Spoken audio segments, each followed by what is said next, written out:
We're back, and it's your boy Wings of Redemption. And not stopping the trend, I got another guy some of you might know. I don't know if you're real familiar with him. What do you got like now, 8,000 subscribers? Yeah, something like that, like 8, a little over 8. Who we got with us? My name is Kyle, but I guess some of you probably know me as FPS Kyle or something like that. Got a few machinima posts and got a nice little channel of my own. Hey, now the FPS Kyle, is that like a rip-off of FPS Doug? Exactly, that's exactly what it is, yeah. FPS, the regular FPS Kyle was taken, so I put the O's on the end. Somewhere out there, there's an FPS, the real FPS Kyle, I guess. I love Pure Ponage. I love that show. It would have been better if they had FPS Doug as the main character, because I'm not a real-time strategy kind of guy. I mean, yeah, I want a spin-off of Pure Ponage. It's just the FPS Doug show.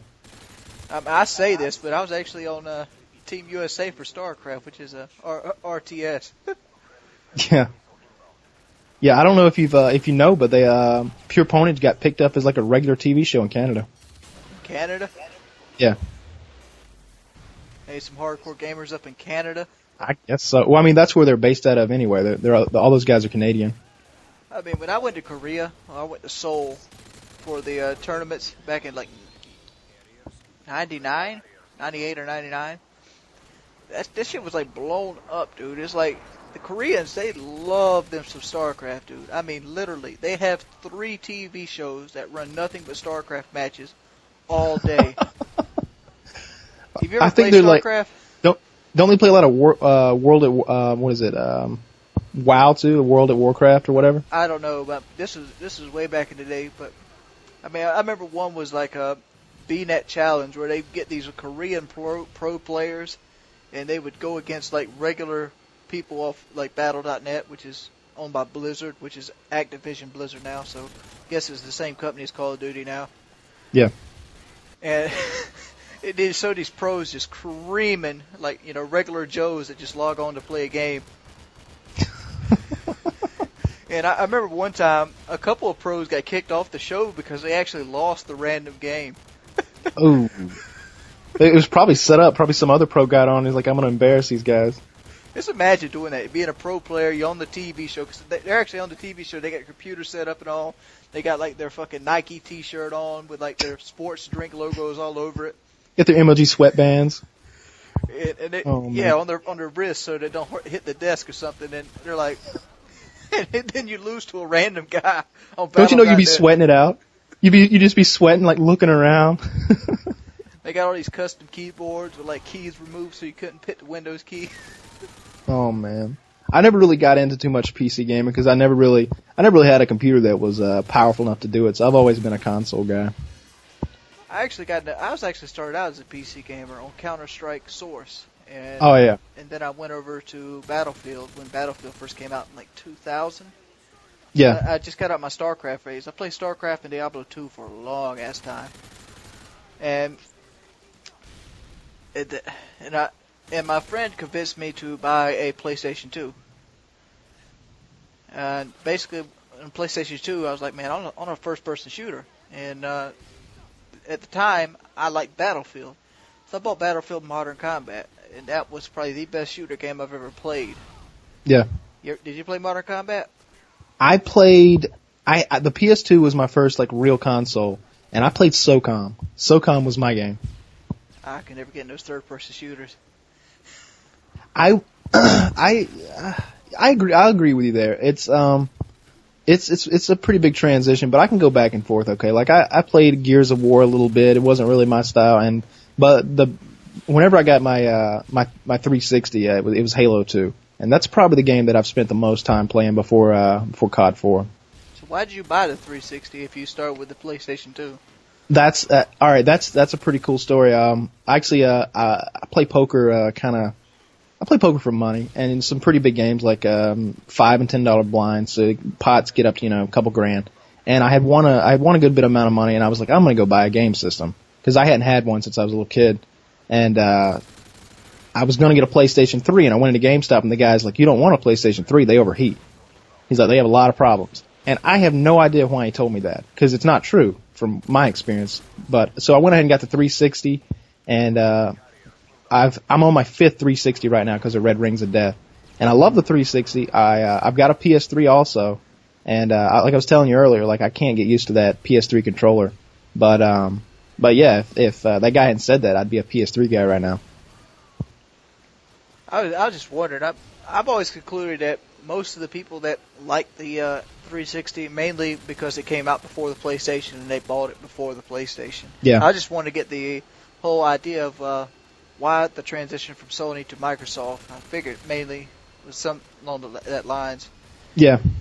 I've never understood the whole console war thing anyway, because I guess I do understand. It's just because you've put $300, $400, $500 into a system and you want to defend your money. Because it's not like you're from the country of Xbox or the nation of PlayStation, you know. It's not like you're a Microsoft stockholder. Yeah, exactly. I mean, you just, you've got your $400 or $500 invested and you're going to defend your product. Or if you like Blame Truth, $2,000. Yeah. I think Blame Truth told me he's got like 8 Xboxes now. That's pretty ridiculous. There's a picture of my setup on my Game Battles account. I ought to put it on my YouTube. And I hate to, like, people that I know in my real life, they know I play games a lot, and they're like, how much money have you spent on that? And I'm embarrassed to tell them, because I've got like $5,000 in my little gaming setup. I've got a couple Xboxes and my PlayStation 3 and 3 cap cards and my big ass TV, and I'm on my third headset, and just, I don't know. I'm gonna answer this since we're on this topic. People have always asked me, what do you need to do the capture card? All right, let me tell you what you need to record in high quality like I do. The first and foremost, you need a computer capable of processing HD footage. This is a big one. You'll see people like Hutch and Taylor complain about their computers and it takes them 10 to 15 hours to do it. It's because their computer is not adequate enough. And a standard 4-quad processor, like a quad 4... What word am I looking for here? Where it's got 4 processors. The one with 4 processors. Yeah, 4 processors. Why I got. It's going to run you about, mine cost me, I want to say $2,100 just the tower. All right, that's $2,100. Then you got to have a capture card. Capture card is $250. Then you got to have HD component cables. They're another $50. Then you got to have an HD TV. I mean, mine costs $2,800, but you can get them as low as $400 or $500. Yeah. But you're looking at, for HD footage, you're looking anywhere about $3,000 to $4,000 just to put into it. Yep. That's one of the reasons I get pretty mad when people hate on my videos, because there's so much money that goes into actually getting the video onto YouTube and the quality that it's in. Not to mention the time that you spent, doing what we're doing right now, the commentary and, the video processing and getting the video whatever you ready, had to do. And then you put it out there and the person's just mad. Well, I can get this way. Yeah, they're like, oh, I could do that. Last week I went 50-2 on that map.